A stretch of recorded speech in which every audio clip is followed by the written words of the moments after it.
Assalamualaikum warahmatullahi wabarakatuh. Salam sejahtera, Om Swastiastu, Santium kembali bersama saya Besar Legend Al-Mawani di hari ke 28 menjelang 29 dan 30 ya. Sudah seharusnya dan sewajarnya kita panjatkan syukur kehadirat Allah Subhanahu wa taala. Salawat serta salam kepada junjungan kita Nabi besar Muhammadin sallallahu alaihi wasallam. Di menjelang subuh habis sahur ini sobat-sobat, saya akan memberikan seberkas ulasan tentang tata cara mengamalkan ayat kursi agar mempunyai energi dan mempunyai kodam. Ayat kursi itu bisa jadi pelindung di dalam urusan kegaiban yang sifatnya telur, santet dan sebagainya. Nah, ayat kursi itu dibaca habis sholat maghrib setelah tahiyat akhir ya. Itu tidak boleh langsung dilepas, tetap membaca ayat kursi 3 kali ya, dengan visualisasi seakan-akan agak ada dinding cahaya emas dari arah barat dibaca 3 kali, dari arah utara 3 kali tanpa bernapas, dari arah timur 3 kali tanpa bernapas, dari arah selatan 3 kali tanpa bernapas ayat kursi. Berhenti ya. Terus dari arah atas dan arah bawah. Maka 6 penjuru ya, 6 penjuru dinding kegaiban visualisasi setebal berapa kilo dinding cahaya itu dengan visualisasi, insya Allah itu adalah pagar kegaiban dari sihir, teluh dan sebagainya, untuk melindungi keluarga, melindungi toko, melindungi berbagai hal, melindungi diri kita, anak kita, keluarga kita, termasuk negara juga bisa. Walhasil namun literatur ini seyogyanya sebaiknya sebagaimana dalam sebuah hadis juga dikatakan, Maujudun asmaul adomi, ada sebuah kalimat yang maha agung, fi surawi tawil, di dalam surat yang panjang, yakni kalimatu Allahu la ilaha illa wal hayyul qayyum la ta'khudhuhu sinatun wa la nawm lahu ma fis samawati wa ma fil ard man dalladhi yasha'u indahu illa bi'idzni ya'lamu ma baina aydihim wa ma khalfahum wa la yuhituna bi shay'in min ilmi illa bima syaa wasi'a kursiyyus samawati wal ard wa la yahudu hifdzuhuma wa wal aliyyul azim. Kalau di dalam hadis Bukhari dikatakan, man qiraatu kalimatul adham fi suratil tawil yunazilu, maka akan turun alfi malaikati, 1000 malaikat sekali membaca 1000 malaikat. Tidak, artinya ada kalimat yang agung di dalam surat yang panjang, yaitu surat Al-Baqarah, yaitu ayat kursi. Siapa yang membacanya maka 1000 malaikat turun untuk mendoakan dia. Nah, tata cara kalangan ulama biasanya untuk melihat nyoninya, kalau dalam bahasa pusaka itu nyoninya, tata caranya puasa tanpa bernyawa selama seminggu. Setiap hari Anda amalkan 1000 kali. Nanti insya Allah Anda akan bertemu dengan semacam visualisasi kodam ekonomi yang dapat membantu Anda untuk urusan bisnis, terutama keuangan dan sebagainya. Jadi ayat kursi pun bisa dengan bacaan sekian bermanfaat sekian, kalau dibaca sekian bermanfaat sekian. Termasuk suatu ketika saya cerita, ada orang itu kemasukan atau kesurupan, dibacaan ayat kursi malah dia malah ketawa-ketawa, tidak hilang. Karena apa?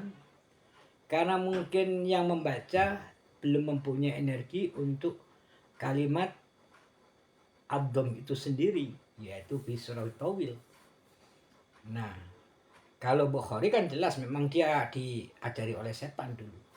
Ketika ceritanya Bukhari Muslim itu setiap hari dia disuruh jaga gudang, gudangnya kehilangan terus dengan logistik.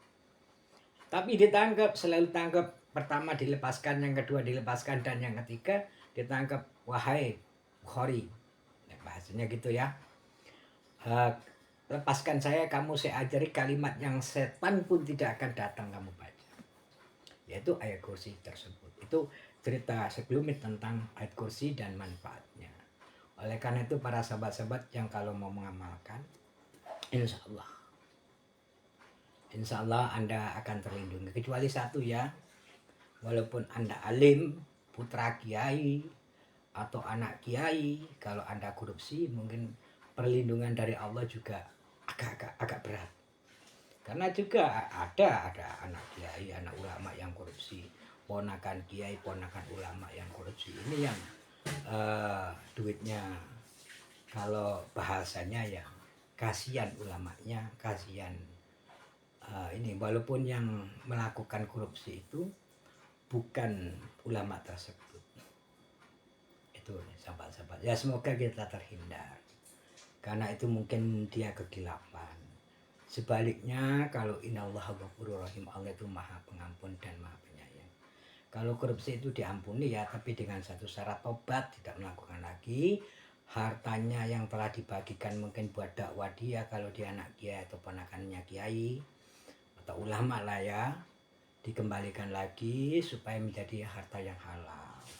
Karena kalau walaupun dia seorang ulama ya kan, kalau dia punya pondok, punya hal-hal yang sesuatu yang hasilnya mengambil harta tidak bagus, juga kurang bermanfaat, juga akan timbul di yaumil hisab nanti. Jadi ibadahnya nanti dibagikan orang yang dikorupsi, masyarakat yang dikorupsi. Itu sahabat-sahabat.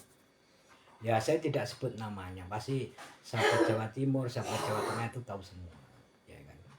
Walaupun itu di media mana-mana juga. Cuma saya sarankan yang memang melakukan korupsi, kalau Anda anaknya ulama atau anaknya kiai ya kan, ya bertobatlah. Karena ada kalimat juga yang untuk menghancurkan itu, waqul ja'ala wa sukal batil dan batil kena sauko.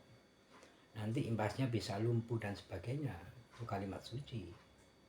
Kalau yang ulama-ulama yang betul-betul bersih yang mengamalkan, atau masyarakat yang betul-betul merasa terdolimin karena korupsi itu sahabat-sahabat. Oke, begitu aja, saya mohon maaf mungkin ada menyimpang ke hal-hal lain. Ana fakir min ilmi, ana min ilmi. Tapi pesan saya buat sahabat-sahabat yang mengamalkan ayat kursi sebagai pelindung, tata caranya kalau bisa sebelumnya Anda bisa memagari orang, bisa mengobati orang juga, insya Allah bisa. Bab kalau sudah dipuasai 7 hari ya, tanpa makan yang bernyawa, setiap hari dibaca 1000 setiap hari selama puasa itu. Jadi kalau 7 hari 7.000, apalagi kalau dilanggengkan. Nanti untuk mengobati atau membuat perlindungan diri dari hal-hal yang sifatnya kebatilan atau sihir dan sebagainya, dibaca habis sholat maghrib 3 kali tanpa bernapas, dengan tata cara duduk tumak nina akhir, jangan lepas, dengan membayangkan, visualisasikan ada semacam dinding cahaya sampai atas langit. Sekali membaca sampai 3 kali itu di arah barat, arah utara, arah timur, arah selatan, arah atas, dari bawah. Maka Anda tertutup dengan sebuah pagar kegaiban dengan kalimat ayat kursi itu sendiri, sahabat-sahabat. Yang kedua, memang ibarat dalam hidup, kalau rumah itu tidak ada pagarnya, maka siapa saja gampang masuk. Tapi kalau banyak pagarnya, masih ngetok 1, ngetok 2 lah, begitulah kekuatan spiritual itu. Oleh karena itu sahabat-sahabat, dengan adanya amalan ayat kursi untuk sebagai pelindung daripada hal-hal yang sifatnya sihir dan sebagainya, kalau mengamalkan boleh diamalkan. Ya tawasulnya otomatis kepada Kanjeng Nabi, Abdul Qadir Jalani, Bukhari Muslim ya kan, terus ke Romo Kiai Abdul Majid Ma'ruf Kedung Kediri, terus Pak Jamil, terus saya, gitu ya sahabat-sahabat ya. Demikian akhir kata, kalau ada kebenaran datangnya dari Allah, kalau ada kegelapan karena kefakiran kan kedoiban ilmu saya, usti kembanan sibita Allah. Wallahul muwaffiq. Wassalamualaikum warahmatullahi wabarakatuh.